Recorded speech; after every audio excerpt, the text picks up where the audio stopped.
Ladies and gentlemen, welcome to the Hellraiser boxing blog. If you enjoyed tonight's blog, please hit the subscribe button and the notification bell so that you can see future Hellraiser blogs. Just finished watching Tyson Fury versus Deontay Wilder 3. I've got to say, when I heard this fight was coming, I wasn't that motivated about watching it. I thought it would be a foregone conclusion, and actually it turned out to be, within reason, pretty much a foregone conclusion before the fight. But Wilder really gave it everything.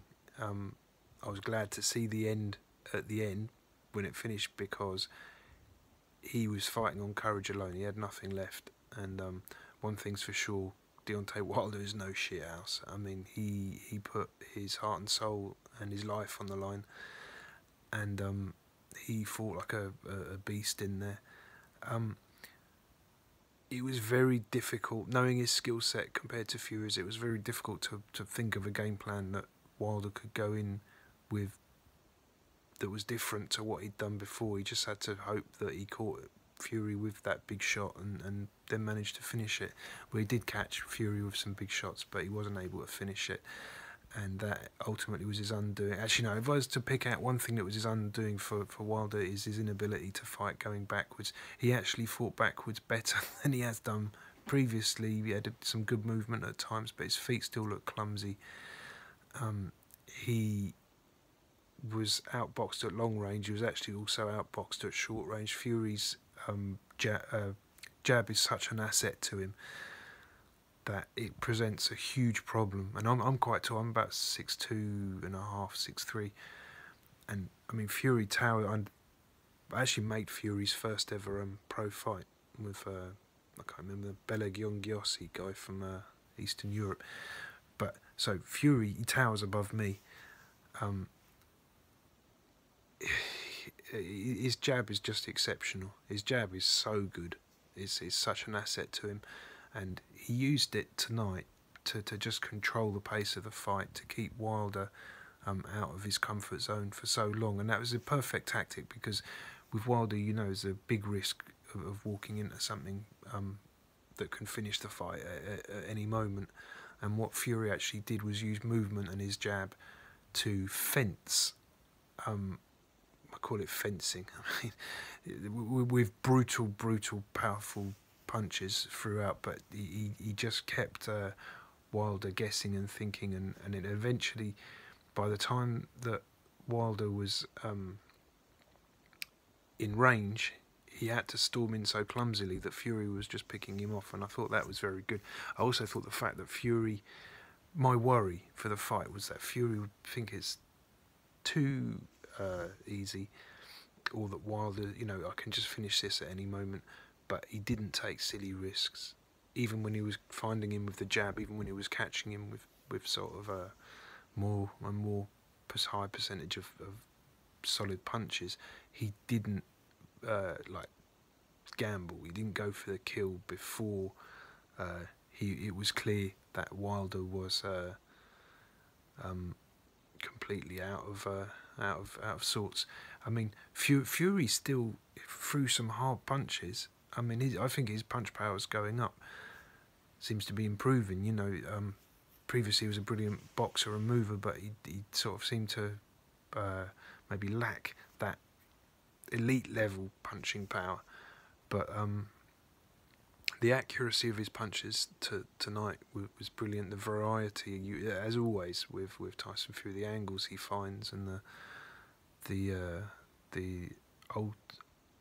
alternating the types of angle and speed of attack. It made it so. I mean, I felt sorry for Wilder in there, because, like I say, the guy's got balls of an elephant, and it was just sickening to see him continuously walking into the punishment he was getting.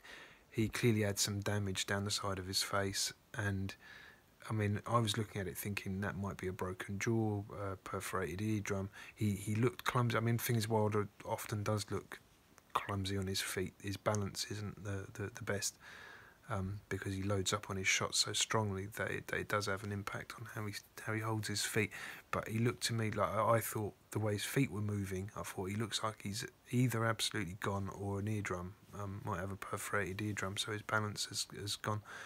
But it didn't stop him performing and giving absolutely everything.